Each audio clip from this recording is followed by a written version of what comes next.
report. Now, Detroit's bankruptcy case is coming down to a very key deadline, and much is riding tonight on retirees accepting cuts to their pensions.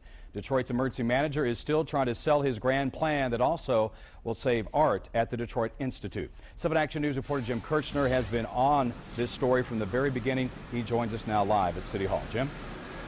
Jeff, emergency manager Kevin Orr is continuing being salesman. Kevin Orr, this is the plan he gave us that would soften pension cuts, but 23,000 Detroit retirees are not buying this. How do we know? There have been no deals in closed mediation. So take a look. Here's where everything is going, and the next week is critical. A week from today, the 14th, there will be a revised plan of adjustment. It's actually in court on the 17th for a hearing.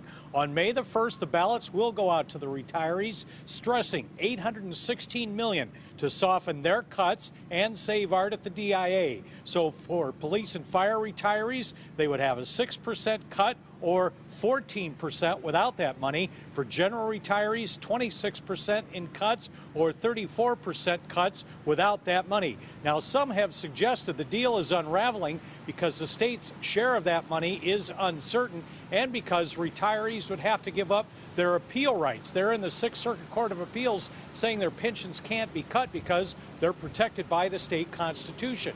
And my sources are telling me that mediation is set to expire this Sunday.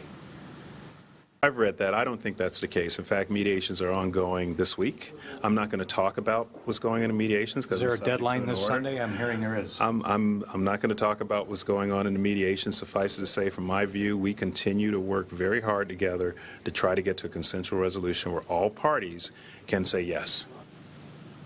So the retiree ballots have to be back here at City Hall by June the 30th. There's another hearing in July. And get this, Kevin Orr has said for the first time with Detroit bankruptcy lingering past when he was supposed to be done here as emergency manager in September, he may be staying longer. And that's even if Detroit's mayor and city council were to vote him out. The governor could still declare the financial emergency exists in Detroit.